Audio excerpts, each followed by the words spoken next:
Welcome to Mastering the Art of Success. I'm your host, Debbi DiMaggio. We are here today with, I think, a very famous person, Mike Paul. Mike Paul, let him in. Mike Paul of the Reputation Doctor. How are you doing Okay. today? I'm well, Debbie. Thanks for having me. How are you?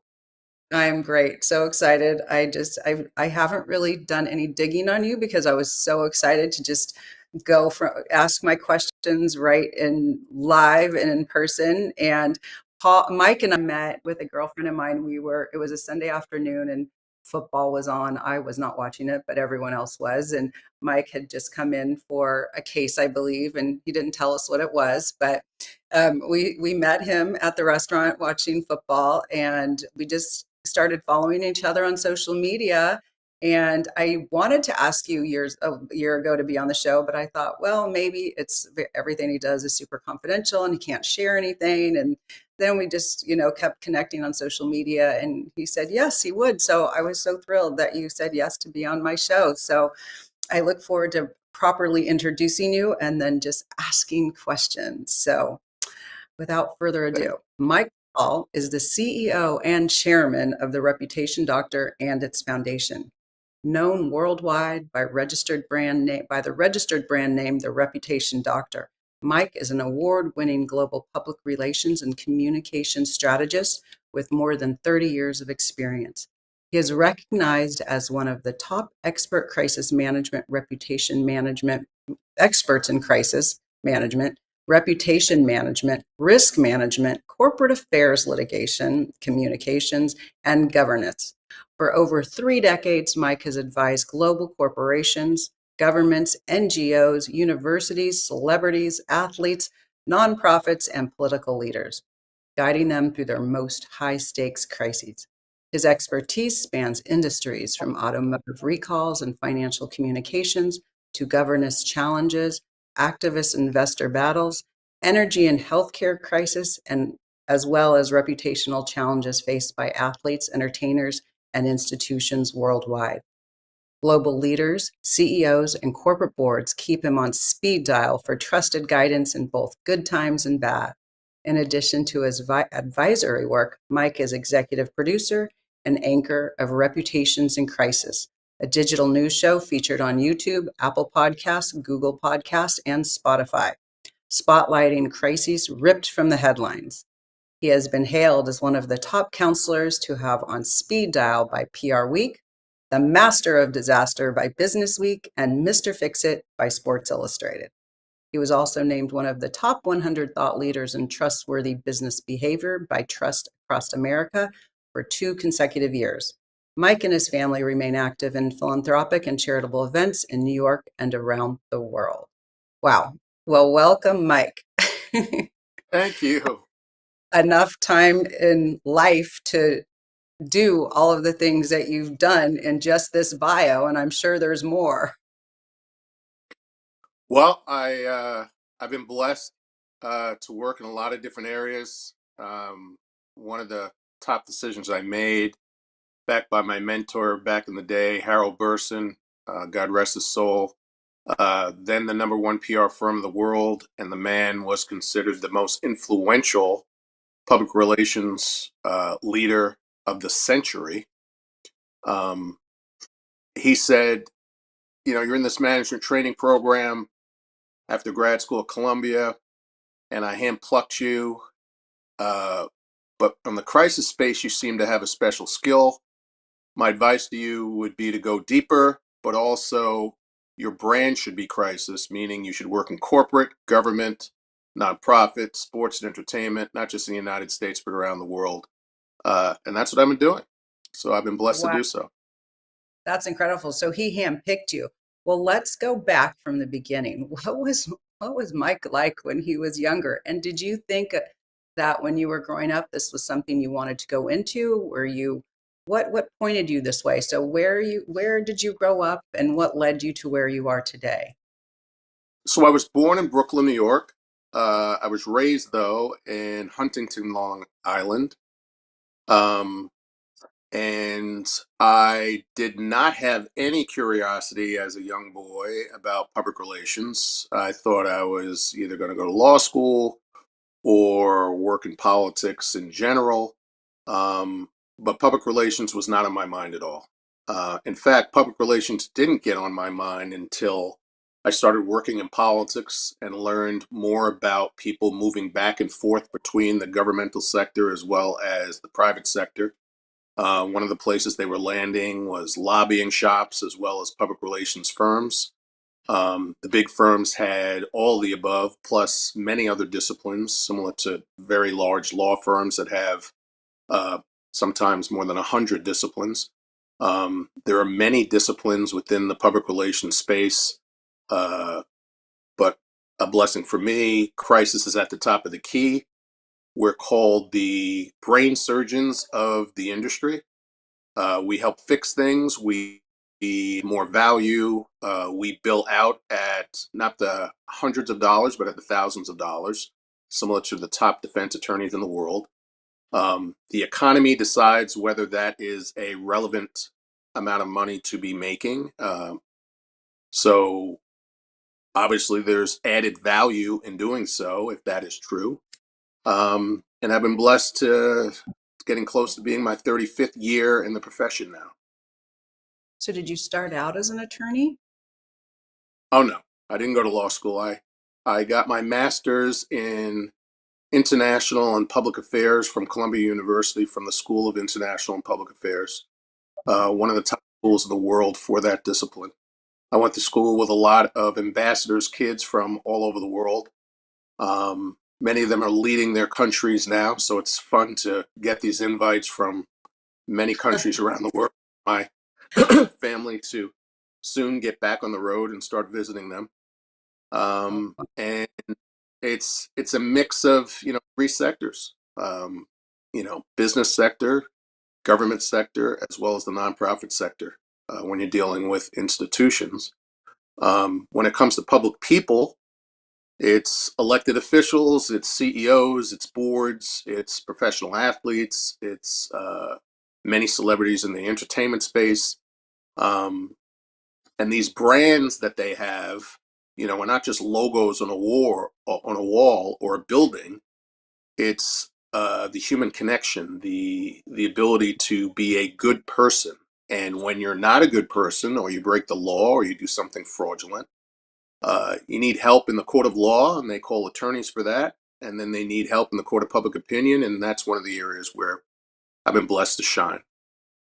Wow, that's fascinating. I mean, what an interesting life. You've met so many interesting people. So you've been called the Master of Disaster and Mr. Fixit.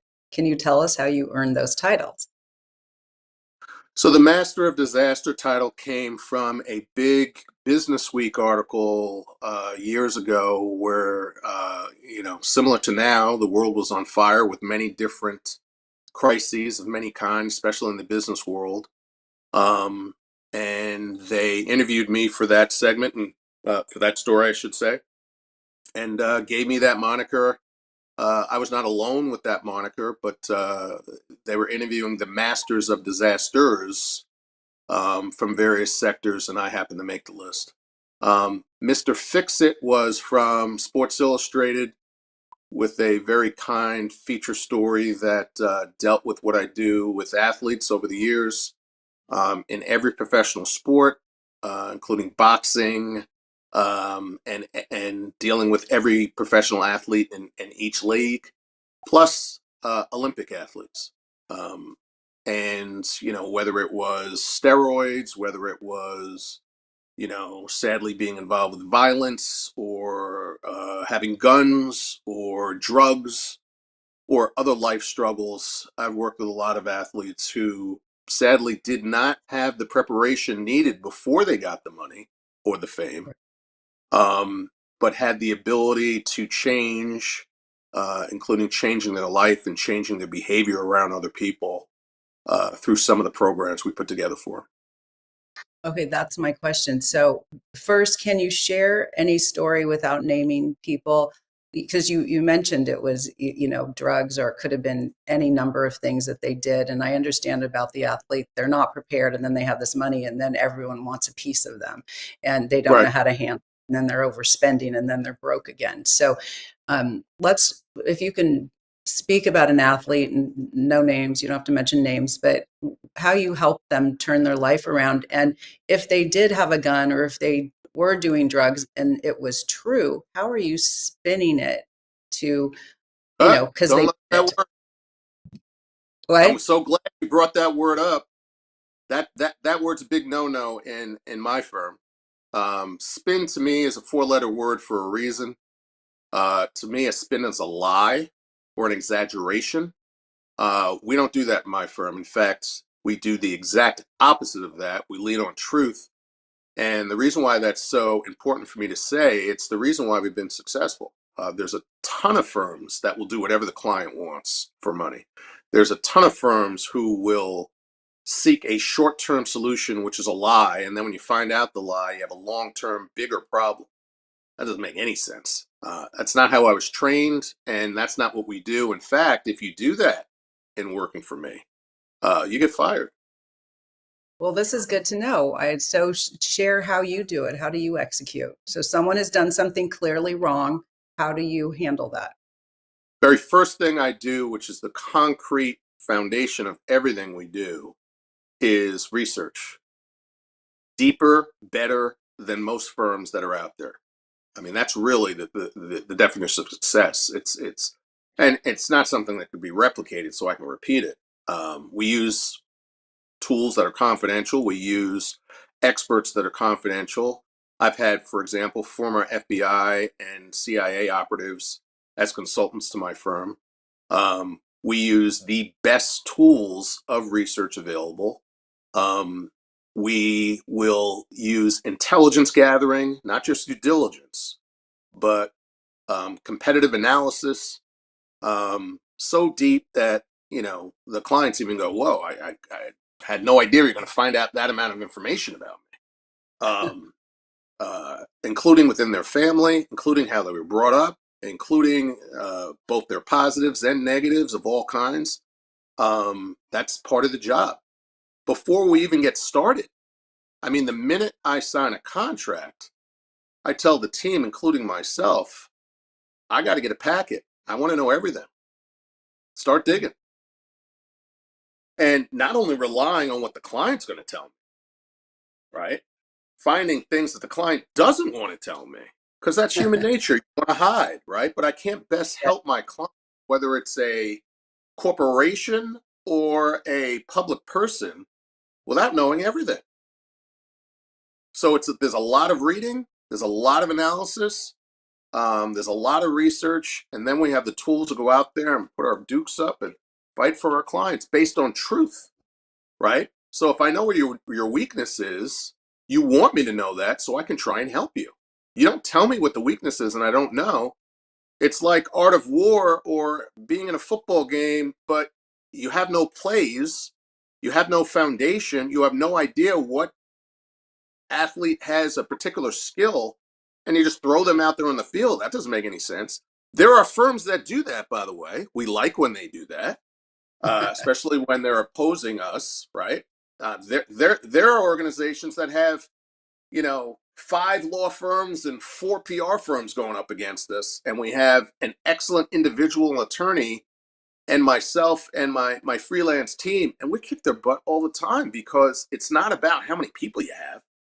It's about who's smarter, who has a better analysis, who has a better strategy, who has a better goal. Um, I was talking to someone the other day about, for example, women leaders. They're superior to men. There are a lot of men that don't like to hear that. The data is clear about that, for example. Female CEOs are better. But I say just as strongly, there are many people of color who are not just seeking to be a part of the game or a part of an industry. They have factually based superior abilities than some others. So I use the word superior all the time. It makes people nervous. What do you mean? I said, he's better than you. What do you mean? Let me show you the data, right? God forbid your brain thinks that somebody of color or a woman is better or stronger than you. Well, guess what? I like that you think that. We're going to kick your butt when you think that, right? You're not doing proper research if you don't know that. So Absolutely. the truth is the most powerful tool. It's the golden rule. We know that. When we don't lean on it, we lose. It's that simple. If we could teach children before they go to kindergarten the basics, but we as adults stink at them, it's the reason why there is an industry called crisis management, crisis PR, period. We struggle. I usually work with very, very powerful white men. Think about what they have to do. They have to trust me with their life, their brand, their families. And I'm a person of color. So it's a higher bar for me to just get in. But once Right. I get in and I prove myself along with my team, and they've called another CEO, or they've talked to another athlete or a politico, or they've talked to a nonprofit organization, and they go, well, who helped you solve that? And they go, oh, this guy. That guy? Who's that guy? How come I haven't really heard of him? Or I've seen him on TV, but I didn't know he does that. Well, you're not supposed to know. If I wanted everyone to know, they would know. 35 years, you're not supposed to know. And the reason why is one of the most powerful tools that you can utilize in this profession is being stealth. I've been in meetings with the opposition that they don't even know I was there. Even after seeing me, after we win, right? And the clients lean on me and go, you were in their meeting and they have no idea that you were there. You know, Nothing illegal, right? Publicly able to walk in, not wearing a disguise or anything. Because the ego sometimes says, I don't have to worry about that. Okay, well, guess what? We're going to make sure we're there. We're going to learn more about you and we're going to win. We're going to use every legal tool that we're possibly able to use. And we want to know cutting edge tools when no one else is using them yet. I just got asked today by somebody, hey, Mike, I saw your interview yesterday. So is AI going to really have the impact that they're saying it's going to have? And I felt like saying, if you don't know the answer to that, then you're already behind the eight ball. It's already changing the world. What are you talking about? Read a few articles, read the data, right? AI is changing the world. It is displacing people from jobs. It is a tool that people use on a daily basis. And I'm not just talking about one, I'm talking about the power of AI with a customized approach to a particular industry or a particular type of business, or different in sports, or different in government use. But if you're not studying it and doing your homework and learning about these things, then you're going to ask questions like that. My simple answer was yes, it's changing the world. So how do you do? I think I know the answer to this, but how do you feel about AI in your industry? So you have to understand that any tool is not perfect, number one. Number two, there's still a bias within AI, the same way that there's a bias in the world, right? What do I mean by a bias? When you create something, and only the people around the table are part of the assumptions that go into its creation, you're going to have holes. I still, for example, have meetings with corporations who only sell women's products, and there's 13 men sitting around a boardroom table. And I go, you guys don't like making money? How could that possibly be the best solution? Well, man, this is the way it's always been. I said, okay, is your job to keep it the way it's always been?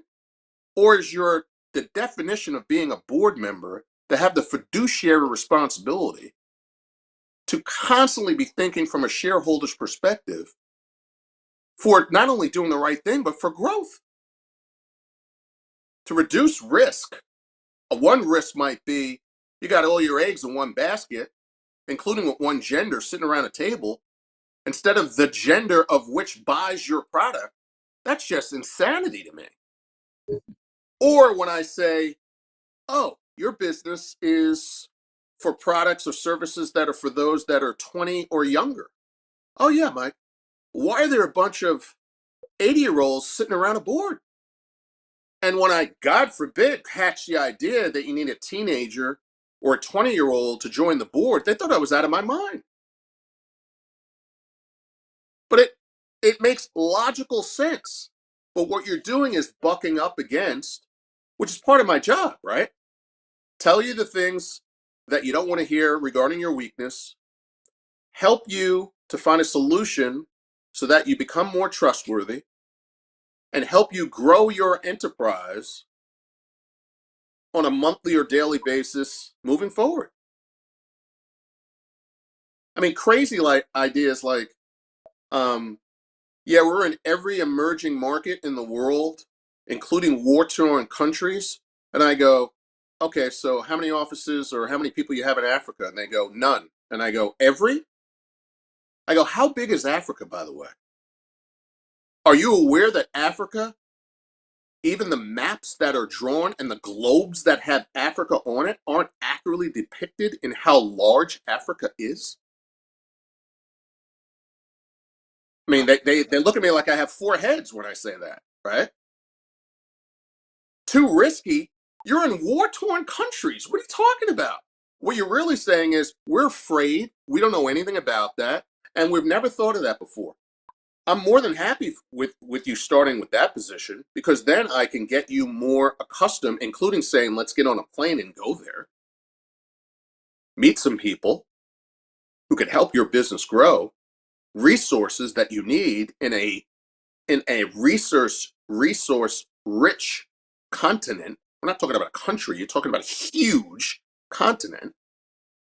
If you know anything about history, this continent has had its resources stolen for hundreds of years, right? Wars fought over the richness of the resources, but you're not there.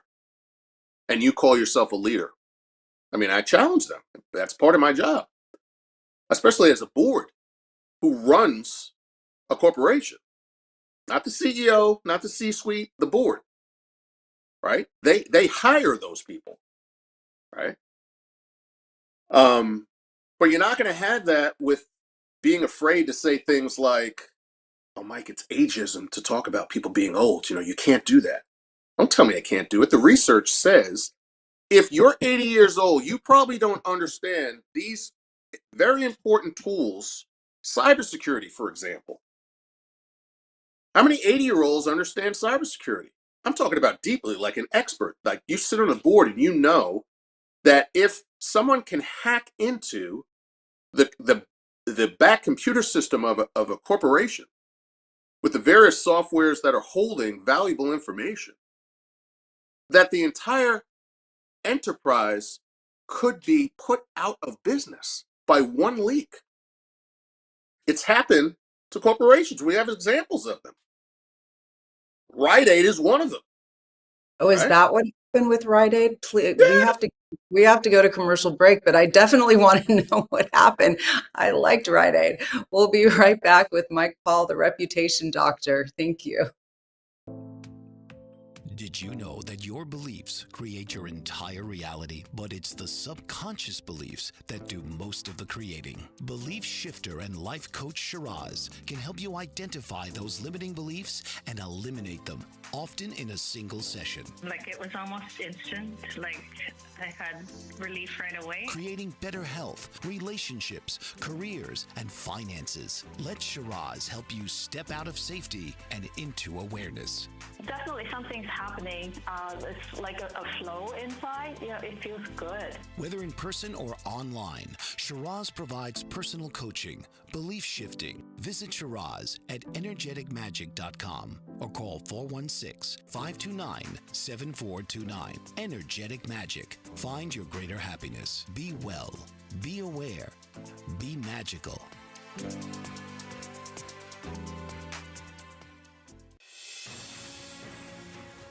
Mike Zorek, a three-time California state champion in Greco-Roman wrestling at 114 pounds. Mike, blind since birth, was born in Hartford, Connecticut. He was a six-time national placer, including 2 seconds, 2/3, and 2/4. He also won the Veterans Folk-Style Wrestling twice at 152 pounds. In all these tournaments, he was the only blind competitor. Nancy Zorick, a creative spirit whose talents have taken her to the stage and into galleries and exhibitions in several states. Her father, a commercial artist who shared his instruments with his daughter and helped her fine-tune her natural abilities, influenced her decision to follow in his footsteps. Ms. Zorick has enjoyed a fruitful career doing what she loves. Listen Saturday mornings at 12 Eastern for the Nancy and Mike Show for heartwarming stories and interesting talk. Welcome back to Mastering the Art of Success. I'm your host, and we are here with Mike Paul, the reputation doctor, the master of disaster, and the Fixit man. So, okay, we just left, and I did not know what was going on with Rite Aid. Please share the story. Well, a quick synopsis is they underestimated the impact that a major cybersecurity breach could have on an enterprise. There is a category in the law now, and we do a lot of litigation communications working in partnership with law firms when there are major lawsuits. And I've spoken on panels about this and in even podcasts about this, which is there's a new term recent years called catastrophic verdict. A catastrophic verdict is a verdict that starts in the hundreds of millions of dollars.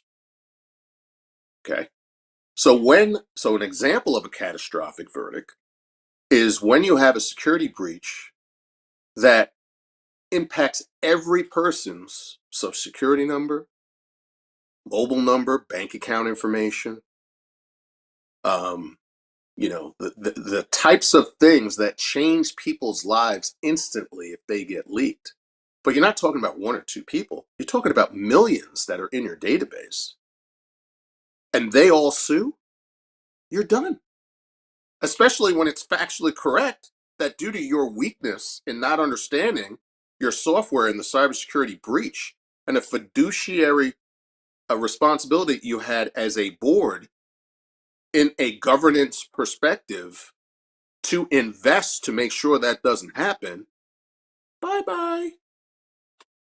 That's why when you hear the term cybersecurity today, you're supposed to know that. You're supposed to go, whoa, that's a serious issue in today's world, in 2025, going into 2026. But you have people sitting on a book. I mean, I'm writing my first book. I'll give you an example of a story that's in there. The guy gave me permission, because I saved his butt, to put the story in, but keep his name out. 80-year-old guy sitting on a major Fortune 10 company board. We know how big a Fortune 10 company is, right? And I did a desktop, which is going through various crisis scenarios and trying to help the board prepare for any worst case scenario situation that might happen within the corporation. And they had just had a update to their director and officers' D&O insurance policies, where they had to have much better understanding of cybersecurity. So they gave them a survey as a board member.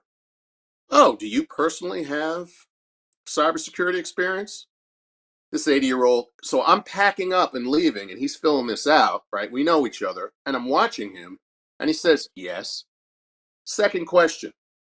Do you have expert understanding? In his mind, yeah, I went to that plenary session. I'm an expert now. Yes. I go, Tom, what are you doing? He goes, what? I said, you're an expert? Really? I said, what's your definition of an expert? He goes, should I change that? And he's about to hand it in. He goes, should I change it? I said, you need to be accurate. You need to put your ego aside, because you're about to put the entire enterprise at risk. And if they relied on you, for example, as an expert, and then something happens, that everyone's insurance policy, including your own, the insurance company will say they lied to us, it's fraudulent, then you can get sued individually because the policy doesn't cover you anymore. You want to talk about remember that term, catastrophic verdict? I know this guy doesn't have $1 billion, right, to pay off. I mean, just Oh my God. And And how are you on board with him? Is that why you were there? Or how did you happen to be there at the right time? I was an advisor to the board. I do a lot of work directly with boards as well as CEOs.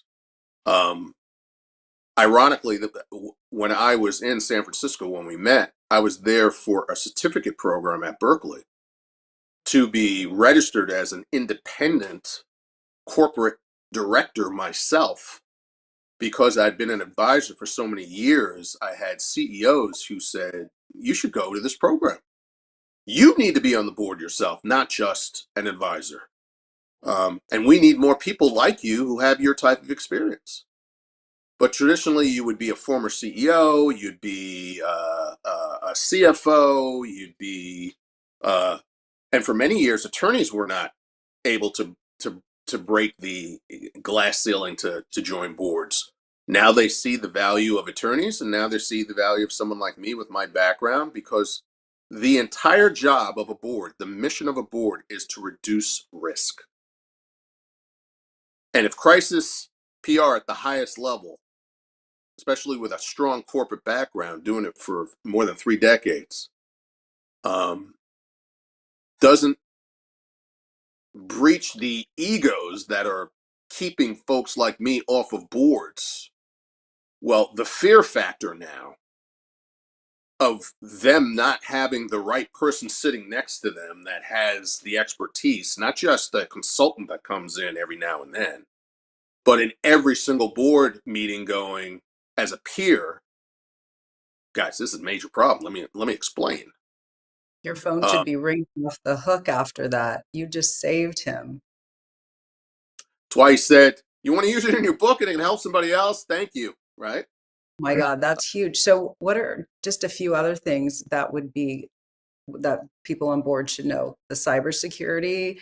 What are some, like, just two other things that would be important as an advisor, especially in your position to So share I'll with jump people? around a bit. So I gave you a couple of corporate examples. Let me give you a sports example.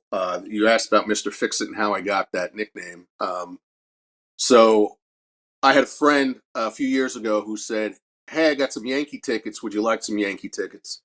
And depending on where they're located, I might say yes. Especially if I want to take a family member or someone to a game. But these particular tickets that someone was offering me were not so good. And he thought that I would just be so happy. Doesn't really know me, didn't research me well enough to know my background. Um, so that one day when he was basically, let's just say, having horrible assumptions about me and my ability to get tickets, I puffed up my chest a little bit that day and told him the truth, which is, I've worked for the Yankees. He's like, what? I said, I can't tell you who. I said, I've worked for the Yankees. I said, many times when I go to the game, I sit over there. And he goes, well, that's the owner's box. I said, uh-huh. But he couldn't fathom that could possibly be true, right? And I saw him at a game once, and he saw me talking to the president of the Yankees. And he said, I guess you were telling me the truth. I said, something like that. It's just, some people are just ridiculous. But when it comes to the type of work, so there have been many players who've had issues of performance enhancing drugs and steroids, including members of the Yankees. I have helped them over the years.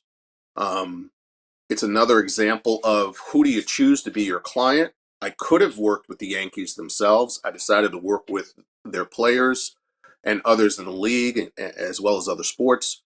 And what they finally gotten to know over the years, from the commissioner's office to the players' unions, to every facet of the game, is when I do my job right, everyone should be happy because that athlete is healthier, better, more trustworthy, and is more valuable to even their agent, who starts with, I don't want this guy in the meeting. Who's this guy? He's coming in here.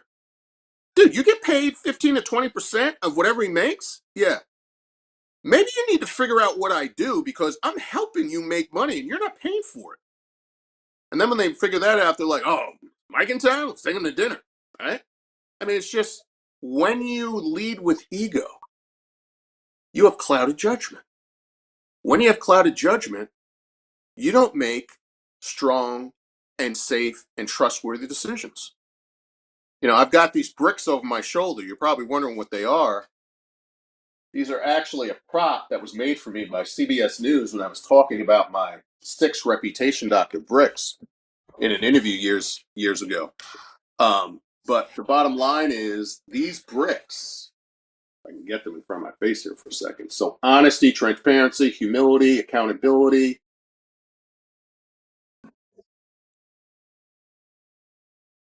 and consistency. These bricks are so important. And when I'm dealing not just with the client themselves, but many times with the people who represent them, a Hollywood studio, um, uh, a agent, a campaign advisor to an elected official, you know, their emptiness, their lack of strong self-esteem, sometimes it's just kicking people out when they don't realize that you're actually helping them. And you're not supposed to know my job, right?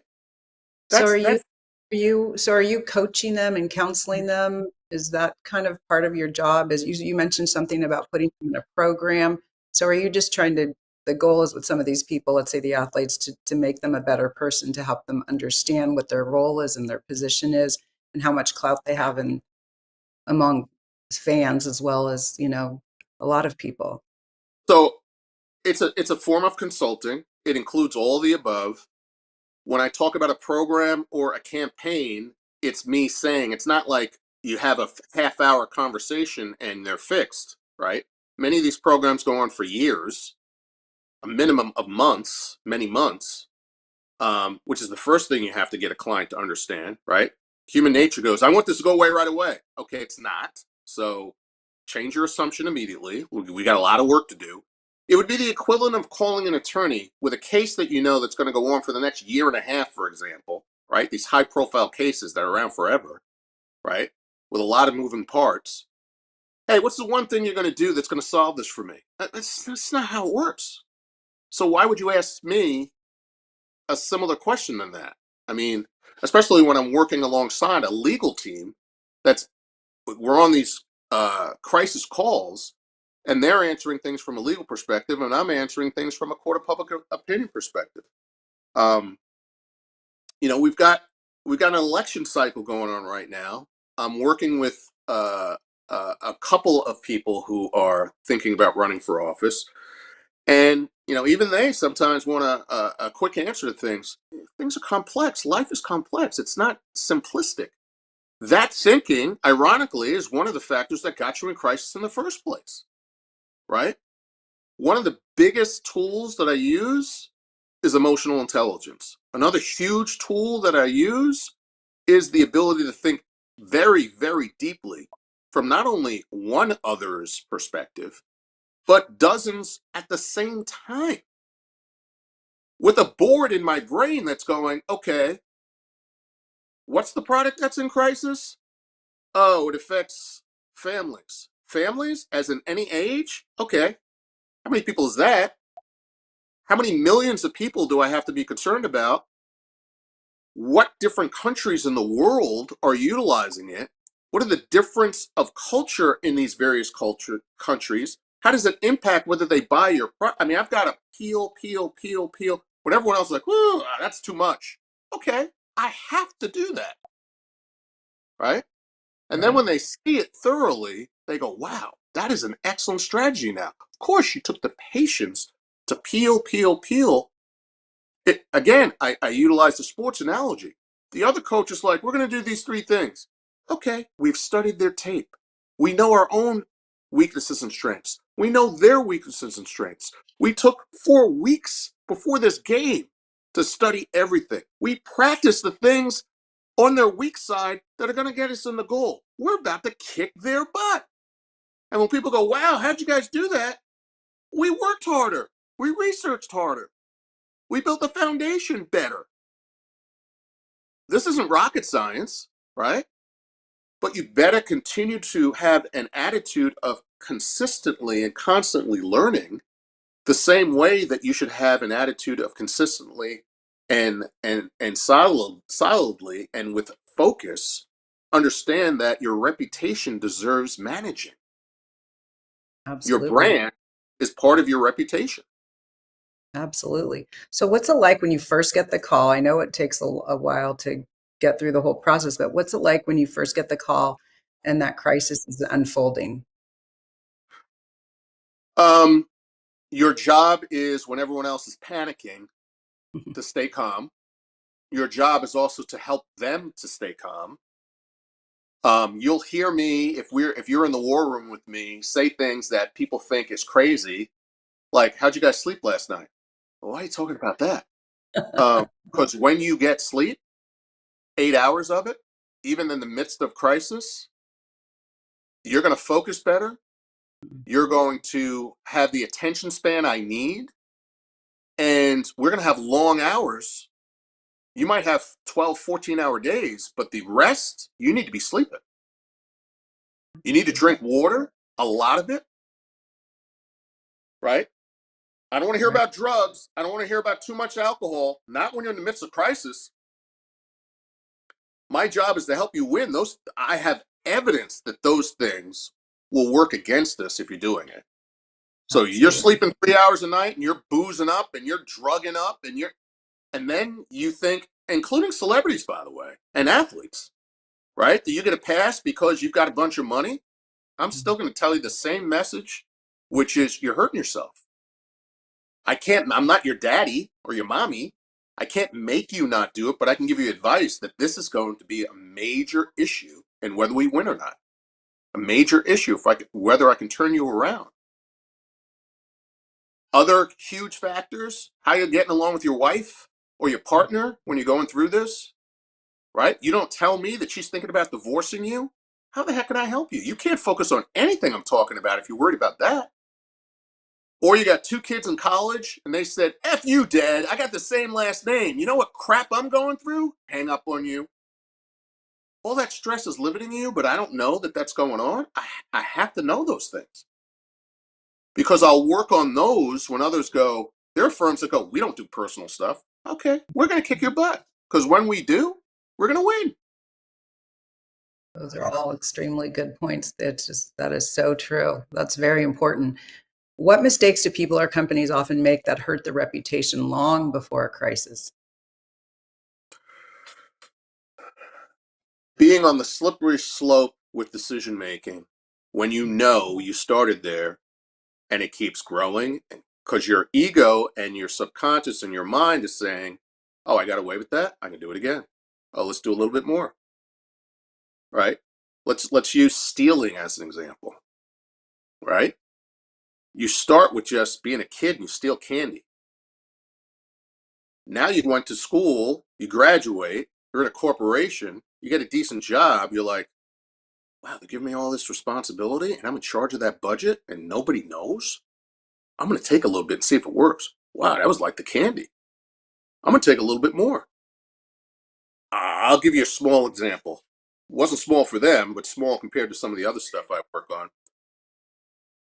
I had a church, big church, as a client, and they go, our CFO has been stealing money for 25 years.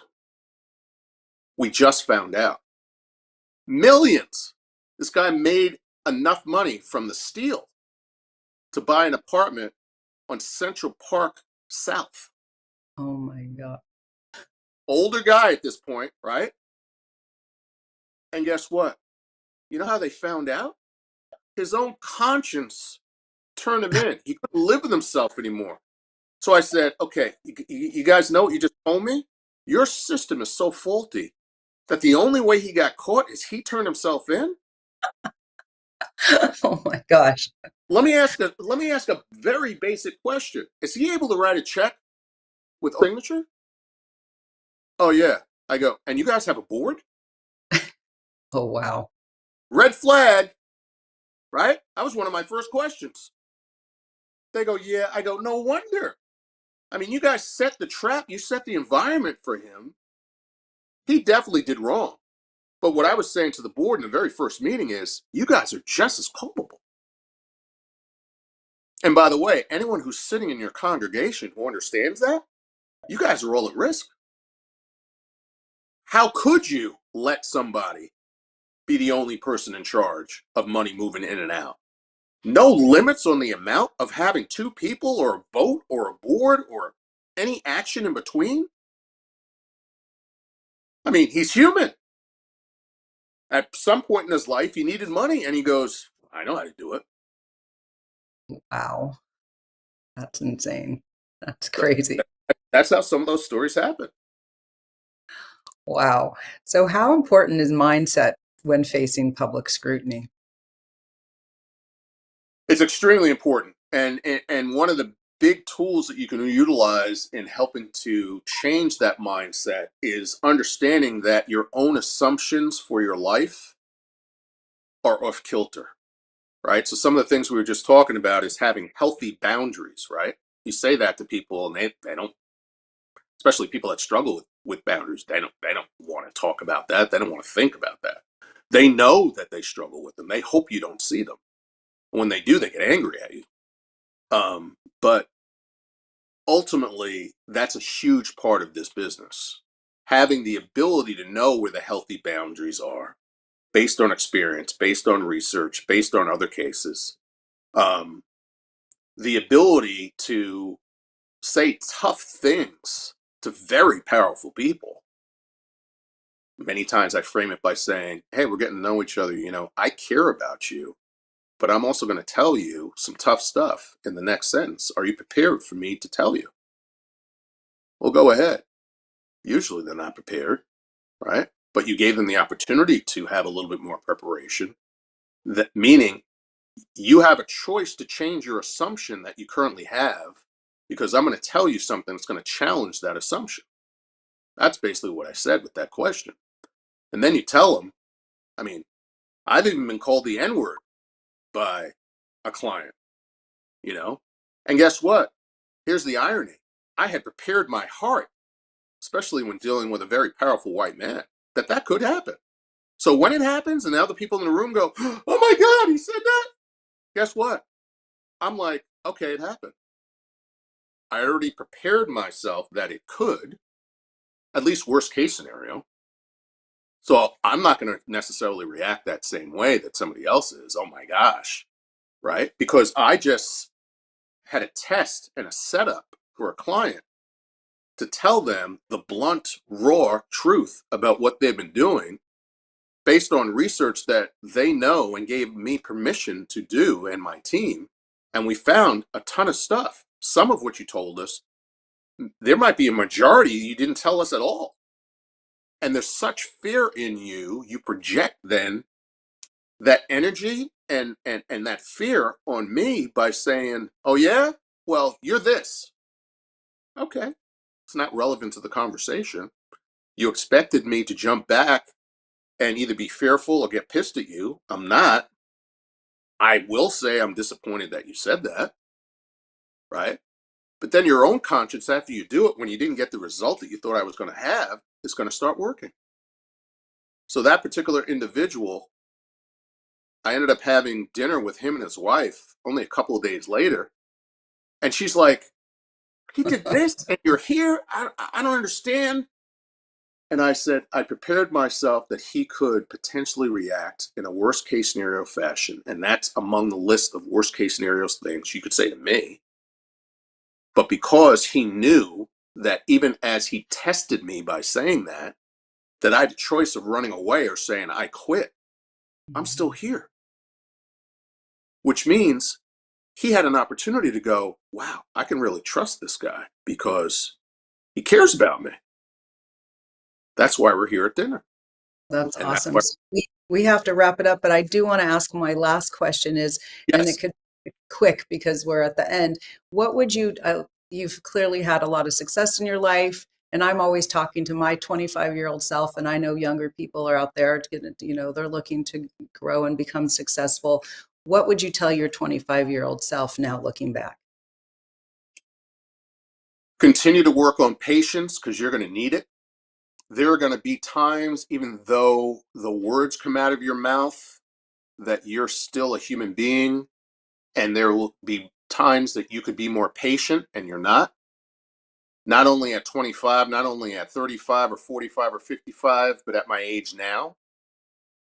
And I would have started working on patience in my teens to be able to utilize that tool in an even greater fashion today, to help myself, to help my family, to help more people. And I constantly seek to work on it. It's an issue that I know I have. At times, I do not have patience. Sometimes the stress gets to me too.